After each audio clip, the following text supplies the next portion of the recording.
What if the person investigating spyware got hacked by that same spyware?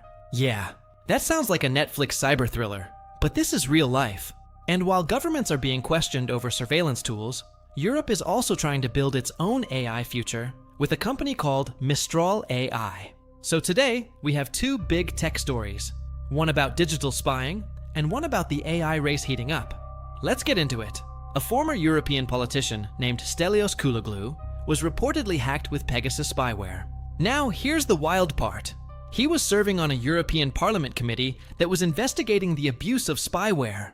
So basically, the guy looking into spyware became a spyware target. That is like being a fire inspector and finding out someone set your house on fire while you were writing the fire safety report.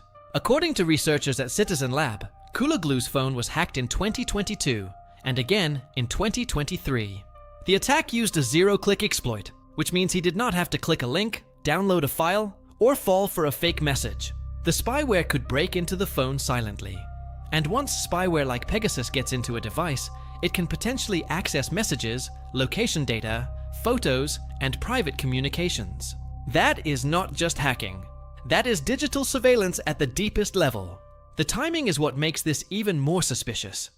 The attacks happened while the committee was working on reports about spyware abuse in countries like Greece, Cyprus, Hungary, Poland, and Spain. Kouloglou believes he may have been targeted because of his work investigating Pegasus. And honestly, that raises a serious question. If lawmakers, journalists, and investigators can be targeted, what does that mean for regular people?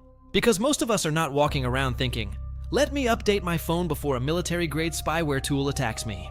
Most people are just trying to remember their Apple ID password. This is why cybersecurity matters.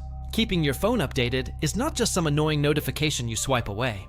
Sometimes, updates patch real vulnerabilities that attackers are actively using. So yes, your phone asking to update at 2% battery is still annoying. But it might also be trying to save your digital life. Now let's switch from spyware to artificial intelligence. Mistral AI is a French AI company being called one of Europe's biggest competitors to OpenAI. But TechCrunch says people may misunderstand what Mistral is really trying to do. Most people compare it directly to ChatGPT, but Mistral is not just trying to win the chatbot popularity contest.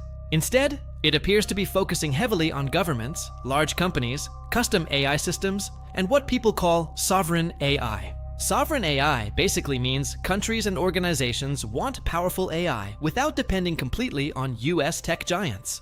Think of it like this. If AI becomes as important as electricity, banking, or defense systems, governments do not want all of it controlled by companies outside their borders. Mistral was founded by AI researchers with backgrounds at Google DeepMind and Meta.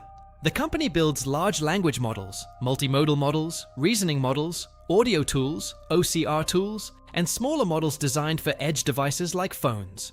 It has also focused on open-weight models, meaning developers may get more access to how some models work compared to fully closed systems. And here is where it gets serious. Mistral has reportedly seen major revenue growth, is working on AI infrastructure, and has partnerships involving companies like Microsoft and Nvidia. So while ChatGPT is still the name most people know, Mistral is playing a different game. It is not just asking, can we make a better chatbot? It is asking, can Europe build its own AI ecosystem? Now these two stories may seem separate. One is about spyware, the other is about AI, but they connect around one major theme: control. Who controls your phone? Who controls your data? Who controls the AI systems governments and companies rely on? The Pegasus story shows what happens when surveillance tools become too powerful and too secretive. The Mistral story shows how countries are trying to avoid relying too much on foreign tech infrastructure.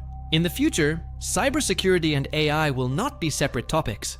They will be locked together. Because the same AI that helps companies build faster could also help attackers move faster. And the same governments that want secure AI may also want powerful surveillance tools. That is why the tech world is getting intense. So here's the big takeaway. A politician investigating spyware was reportedly hacked by spyware, raising serious concerns about surveillance abuse. And at the same time, Mistral AI is becoming one of Europe's most important AI companies as the global race for AI power continues. The future of tech is not just about cool apps anymore. It is about privacy, power, security, and who gets to control the systems we all depend on. So update your phone, watch your data, and keep your eyes on AI companies like Mistral.